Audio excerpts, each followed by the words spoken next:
What is going on, guys? Chump Change XD here. Hope you're all staying healthy, having a great day. As you can see, this is my DIY solar pergola that I actually built in one of the last videos. If you guys haven't seen it, go check it out. But today we're going to be actually grounding and wiring this entire unit up. I have a surge protector dual breaker switch that we're going to be putting right in the corner there where that ladder is. It's actually already mounted. I'll show you guys that in a second. I have a ground rod here, actually two. One's for the solar trailer and one is for this setup because nothing's grounded as it's a wooden structure. Obviously the panels do need to have some sort of grounding, and that box actually requires a ground as well. So I had some ground wire actually left over in my old crypto mining garage, so I went and grabbed this, and we're going to be using these little ringlets right here, and I'm going to be screwing little pieces basically between each panel, and then one's going to be going into the top of the breaker surge protector box, and then obviously down to the ground and being pounded in there with this ground rod. I got a bunch of stuff here, again, those little ringlets there. I got some, what is this, like a 1x1 mounting base for like zip ties. I'm actually going to zip tie the wires all nice and neat down the backside there. I'm going to actually have to cut some of this and make my own connections because these panels are wired in series. I have this half here and this half here connected in a C formation. So I have the negative from the top panel on the right side in the middle coming down, and the positive from this last panel here ready to go over to that box as well. I'll actually show you guys right here. You can see one's hanging here, and then the negative is right there, kind of, if you can see it.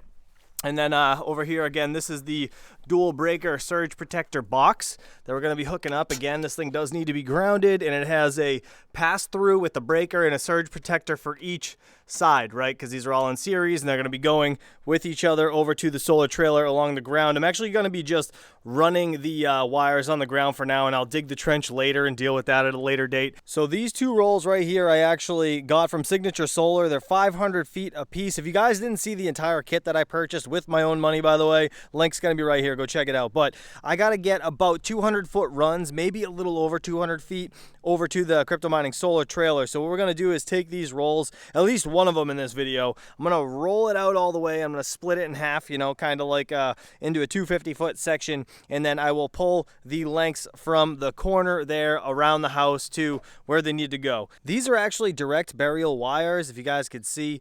The outer casing's like stupid thick, but a lot of you guys in the comments when I showed this thing off originally, you guys were saying I should run conduit in the ground, and I just can't decide if I really want to spend the money on doing that because I think these cables will be fine. I mean, man, this outer casing, it should last a long time, but anyways, doesn't matter. I'm not digging it down in this video regardless. I'm just going to lay them on the ground for now just to get them over to where they need to be so I can get the lengths properly, you know, ready to go, more or less. The other thing I wanted to mention was over here, this shutoff right here for the two wire series setup, right, actually came with my Signature Solar kit that I purchased, right? You guys can see there's 4 ports, right? 2 positive, 2 negative, like one half will go on this side, the other half will go on this side. This is basically just a DC isolator. You can see panel voltage, photovoltaic array, right? I always say panel voltage, I don't know why, but this thing came with the kit, and it's awesome that it came with the kit, but for me, I wanted to have the surge protector one, so that's the reason I'm not using this. There's nothing wrong with this.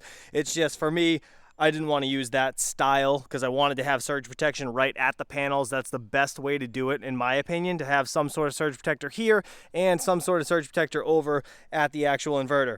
All right, now we got to get this ground wire cut into small sections. I got to jump each panel together, and then we got to run the last one into that box. So let's make all these up.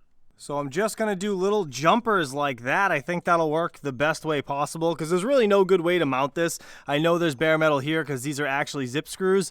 So yeah, that should work perfect. I'm just going to do that all the way across the entire middle section of all the panels, and then on the bottom I'm going to have to loop from panel to panel all the way over to this guy. So quick little tip when you're making small short wires, strip a whole bunch.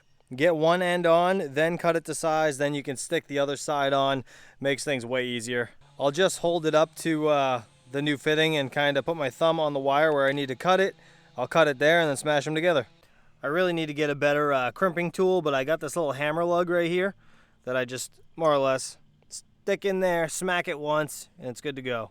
Like so. This one is a little high, but whatever, it's just a ground. Connection's there, should be good. Okay, so I got that one there. I got them all across every center. So the top and the bottom is all connected with those little ground wires. I know it's kind of hard to see. I'm far away, right?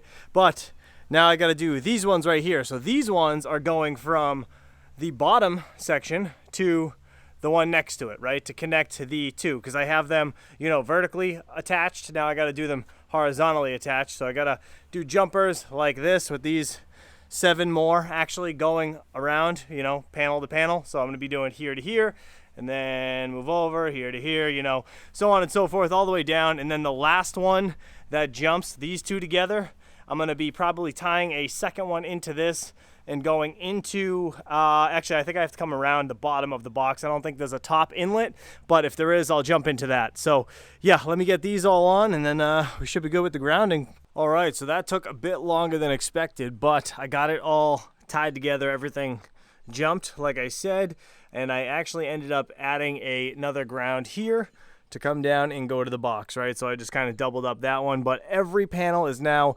grounded and landed to this surge protector, and I have a jumper between both surge protectors, right? I got the line coming from the panels going over to this side, then it jumps to this side, then the ground wire here is going to be going straight down this pole all the way to this ground rod that we're going to pound in right now.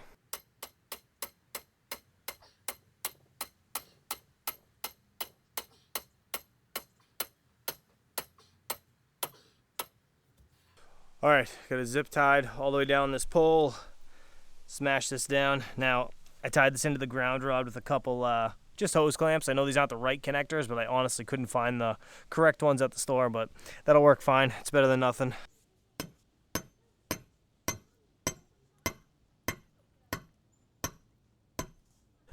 All right, it's all pounded down into the ground. Should be good now. Again, 2 clamps. I can always change those at a later date, but I am going to be putting some rocks around these posts so these posts don't actually like rot out from the dirt, because that's really not how you should do it. You should have some rocks around it just for like filtering and stuff, and obviously air to the poles. But I did put these zip ties in, right, just to hold this to the pole for now to get the exact length I needed. I'm going to probably pop those now because I do need to get the solar panel wires down and all along this line as well, and then run over to the trailer. But I got everything tied in up top. If you guys could kind of see, all the connections are all done up there. Everything's good. I zip tied everything all in between here. I mean, it's not perfect, but kind of bunched everything together so it's like all up in the middle, and I don't have to worry about none of this, if that makes sense. So yeah, we should be good. Everything's grounded. I'm happy that this is 100% except for just the downspout. So let me go, I guess, start working on these rolls, actually. I need to get this thing rolled out down the driveway. You know what? The more I think about that, that's going to suck. So I'm going to take this piece of copper, and I think what I'm going to do is take this roll, and I'm going to set it up on my ladder and just pull it around my house. Because once this thing's completely unrolled, 250-foot lengths, that's going to suck to move around and pull around the house. And then that way, if I have any extra, because I think that's going to be closer to 200 feet, I won't have to cut it all off. You know what I mean? I'll still have some footage on the roll here. So let's just put this, I guess, on the ladder and get situated.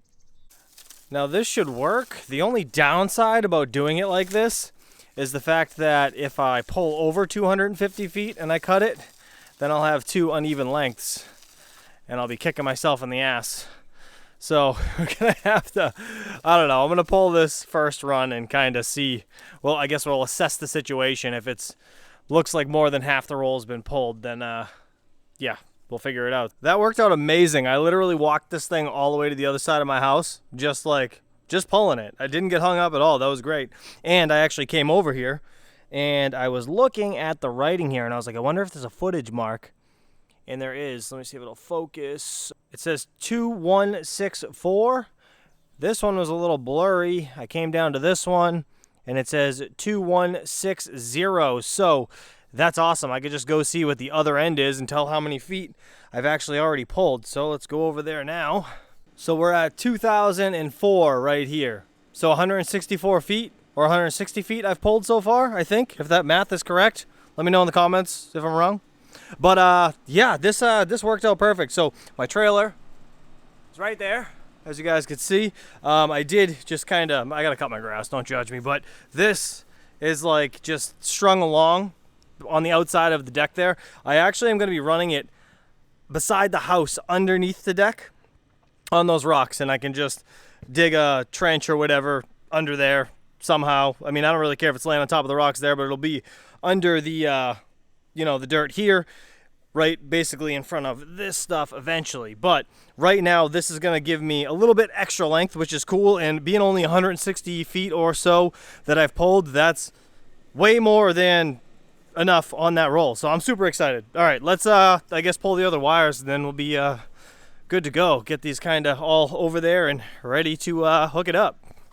Okay, this is the next day. I left it like this overnight. I pulled a red and a black wire over to the trailer. It's actually in the trailer at this moment. So what I'm going to do is actually go over there. I want to hook up the connections in the trailer, and then I'm going to kind of pull back the wire how I want it to be, kind of straight. That way it's, you know, just long enough to get to where I need it to be, because I got to run it up this pole and connect it here.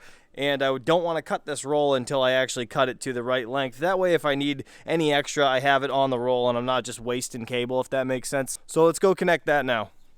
So I got them just kind of ran here along the ground, and obviously, like I said, I'm going to dig this all in and put some dirt over it, but I got them right here. And this is a bit extra inside here. It doesn't need to be this long, right? So I need to paint this floor black, by the way. This stain is driving me nuts. That's from oil from like way back in the day when I used to have my motorcycle and stuff in here. This wire is going to be riding along the ground here and straight up, or kind of straight, right? It might just kind of tuck it right here, and then it's going to loop right in this, what's it called? Cable gland, I think that's what they call it. And then I have the first run and the second run right here, positive and negative for each one. So +1, -1, +2, -2, right? So 2 different strands, one on the left, one on the right, and that's kind of another reason I want to do this. I want to connect these two now so I don't confuse the positive and negative on these 2 cables. So let me get this all hooked up and neatened up right here on the wall, and then we'll go cut the next length. Okay, so that worked out pretty well. I got them all connected there, and I have these little square things I bought. These are like 3M, you know, tie downs or whatever, just to kind of keep things neat. I actually drove a screw through the middle of them. You can see this one right there. And then I'm going to zip tie the wires just like this. Nice and neat, nice and straight. Obviously, I'm going to cut this zip tie and add the other 2 wires to the back side of this setup here, but I'm going to get these all set up nice and neat across. I just need to secure them for now because obviously I want to pull the wire and get it nice and straight and not like ruin the bend here the way I want it to be. So let me finish this up and let's go cut the wire. So I just pulled the slack out, the rest of it anyways, and I'm going to leave this extra loop because I'm going to bury this thing not really deep in the ground, probably about 1 foot, if that, right? Because it's direct burial wire, and to be honest, I don't think these wires are going to stay here forever. I think I'm going to end up building a shed at some point, probably over there or somewhere. I haven't really decided yet. I got to talk to the wife. But this, yeah, it's going to get buried down here. I got it zip tied up to here. Now I just got to cut these and actually make the connections. So let's do it. Okay, 1 down, 1 more to go. 3 hours later.